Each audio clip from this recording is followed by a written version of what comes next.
رسول مکرم صلی اللہ علیہ وآلہ وسلم نے خطبہ حجۃ الوداع ارشاد فرمایا تھا،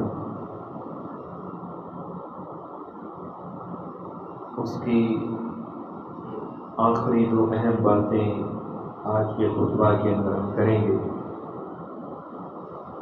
آپ صلی اللہ علیہ وسلم نے ارشاد فرمایا، فاتقوا اللہ فی النساء فإنکم اخذتموہن بأمان اللہ واستحللتم فروجہن بکلمات اللہ۔ آپ صلی اللہ علیہ وسلم نے اس خطبے کے اندر خاص طور پر عورت کے حقوق کے حوالے سے نشاندہی فرمائی،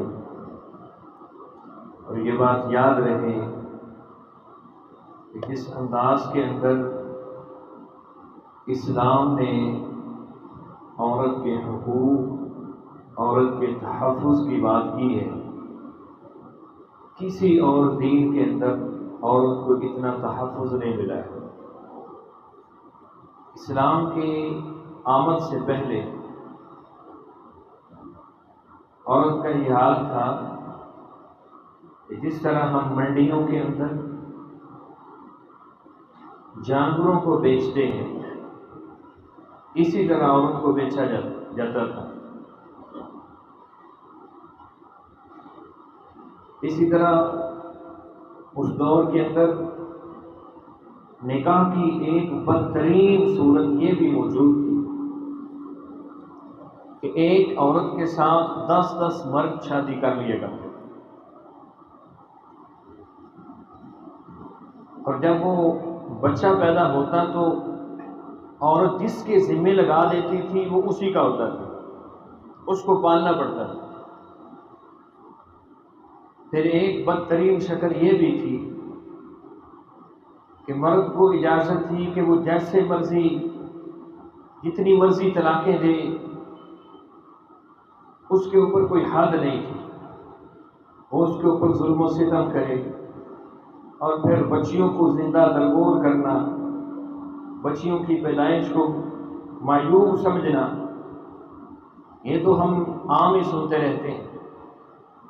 اسلام کی آمد کے ساتھ اللہ رب العزت نے عورت کو یہ مقام دیا ہے کہ وہ بہن کی شکل میں ہو، اس کی پھر بھی بڑی فضیلت، وہ ماں کی شکل میں ہو، اس کے قدموں کے نیچے جنت کو رکھ دیا گیا، اور اس کی عظمت کو، اس کی خدمت کو بہت بڑا مقام دیا گیا۔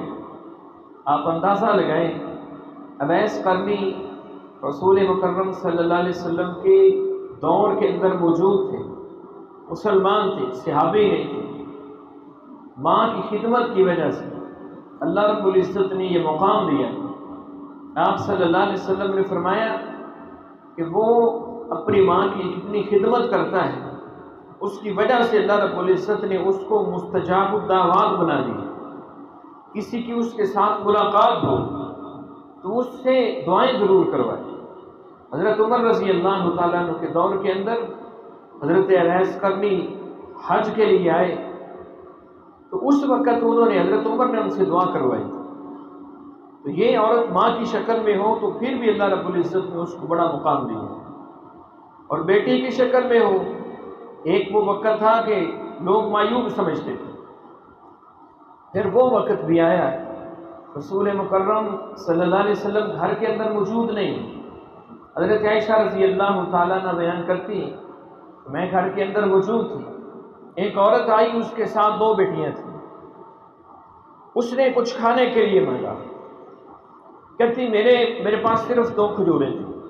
حضرت عائشہ فرماتی ہیں میں نے وہ دونوں کھجوریں ان کو دے دی، کہتی میں منظر دیکھ رہی ہوں۔ حضرت عائشہ فرماتی ہیں میں یہ منظر دیکھ رہی ہوں، اس ماں نے ایک کھجور کے 2 ٹکڑے کیے، ایک اس کے منہ میں ڈال دیا، ایک اس کو منہ میں ڈال دیا، کہتی دوسری کھجور وہ خود کھانے لگی۔ تو وہ بچیاں چونکہ بھوکی تھی، اب بچے کے اندر صبر تو نہیں ہوتا، بڑا تو صبر کر لیتا ہے، انہوں نے زبردستی چھیننا چاہا اس کھجور کو بھی، حضرت عائشہ فرماتی ہیں کہ اس ماں نے اس دوسری کھجور کو بھی 2 ٹکڑے کر کے ان کے منہ میں ڈال دیے. کہتی ہیں میرے دل کے اوپر بڑا گہرا اثر ہو. نبی علیہ الصلوۃ والسلام گھر کے اندر تشریف لائے اور آپ صلی اللہ علیہ وسلم کو میں نے یہ منظر بیان کیا. اللہ کے پیغمبر آج ایسے ایسے میں نے یہ منظر دیکھا. آپ صلی اللہ علیہ وسلم نے فرمایا عائشہ جس شخص کو اللہ رب العزت نے بیٹیوں کی وجہ سے آزمایا ہے، اس کو آزمائش میں ڈالا گیا، کُنَّا لَهُ سِتْرًا مِّنَ النَّارِ، یہ بیٹیاں اس کے لیے قیامت والے دن آگ کے اور اس کے درمیان ایک پردہ بن جائیں، دیوار بن جائیں، اس کو آگ کے اندر جانے نہیں دیں. اور حدیث کے اندر الفاظ ہیں، نبی صلی اللہ علیہ وسلم فرماتے ہیں مانی بطوری ہے هَٰذِهِ الْبَنَاتِ، جو شخص بیٹیوں کی وجہ سے آزمایا گیا، ان بیٹیوں کی اچھی پرورش کی، اچھی جگہ پر دیندار گھرانے کے اندر، اچھے اخلاق والے گھرانے کے اندر ان کی شادیاں کر دیں.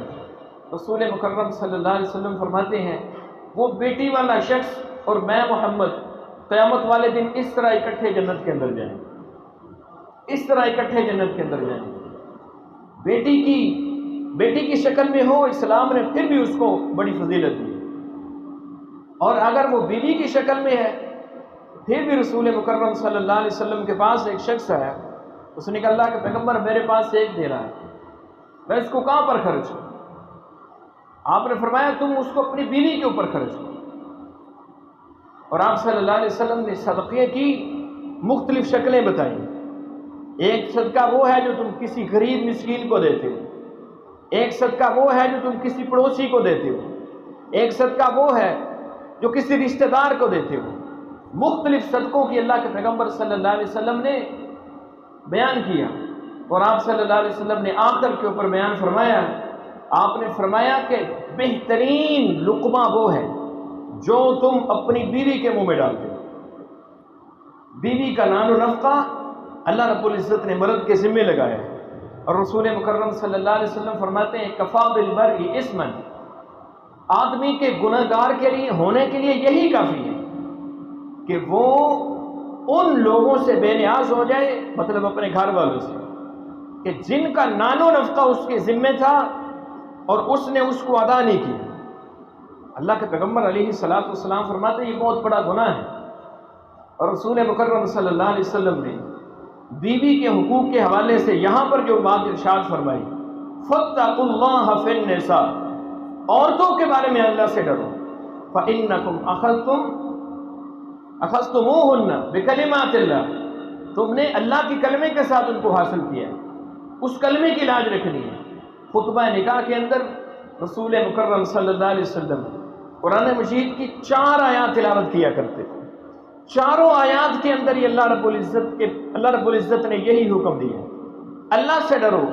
یہاں بھی اللہ کے پیغمبر یہی کہہ رہے ہیں اللہ سے ڈرو، اللہ سے ڈرو.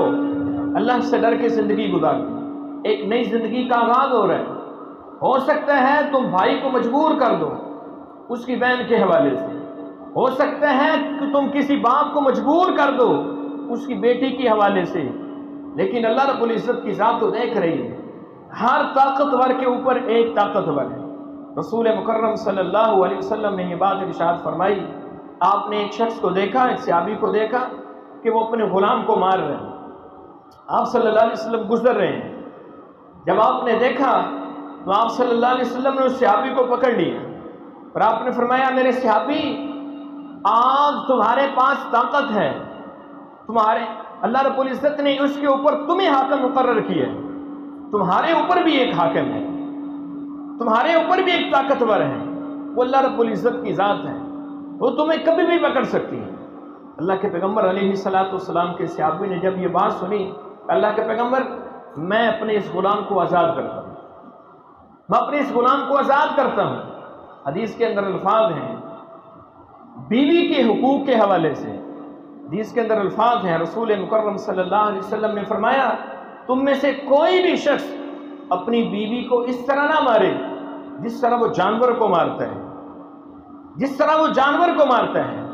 اور حدیث کے اندر الفاظ ہیں رسول مکرم صلی اللہ علیہ وسلم فرماتے ہیں کوئی بھی شخص اپنی بیوی کے ساتھ بغض نہ رکھے، اگر کسی معاملے کے اندر کوئی اس کو نقص نظر آتا ہے، کوئی کمی نظر آتی ہے، وہ اللہ رب العزت نے تمہاری بیویوں کے اندر ہزاروں اچھائیاں بھی تو رکھی ہیں۔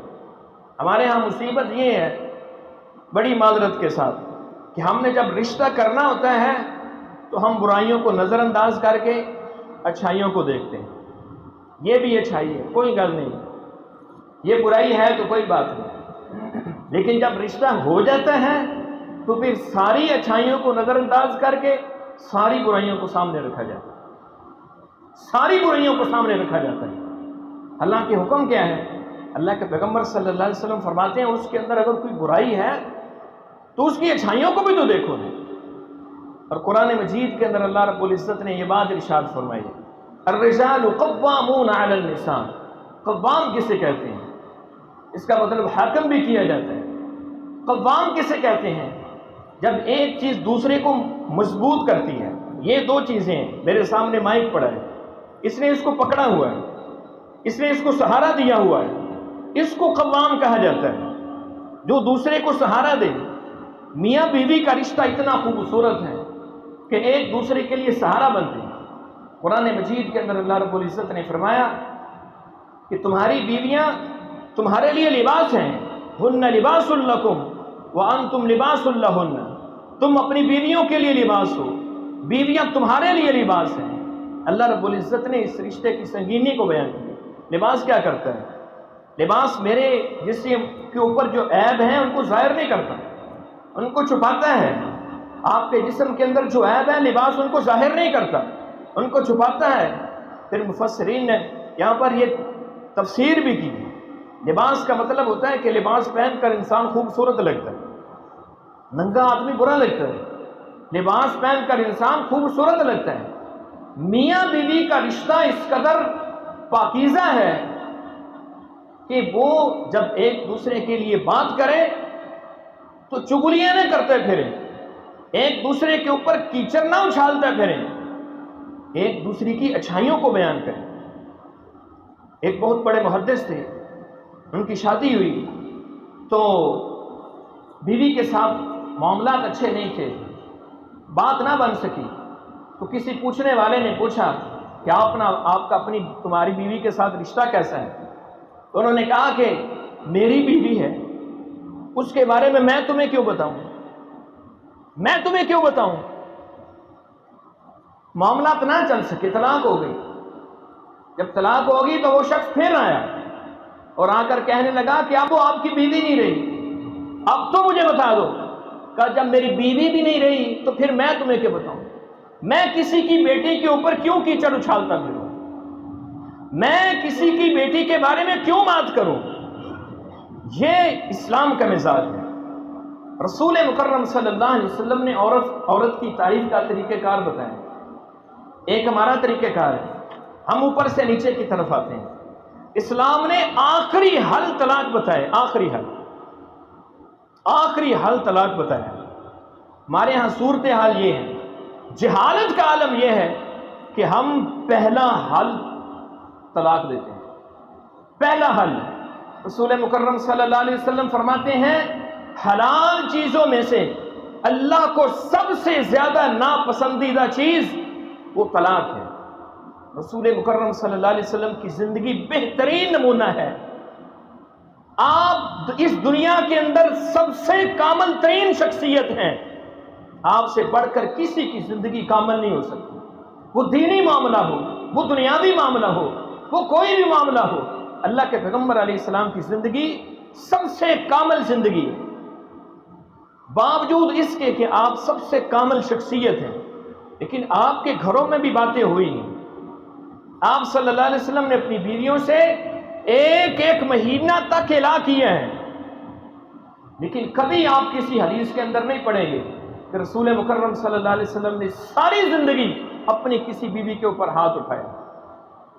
ساری زندگی کبھی آپ صلی اللہ علیہ وسلم نے اپنی بیوی کو طلاق کی دھمکی دی؟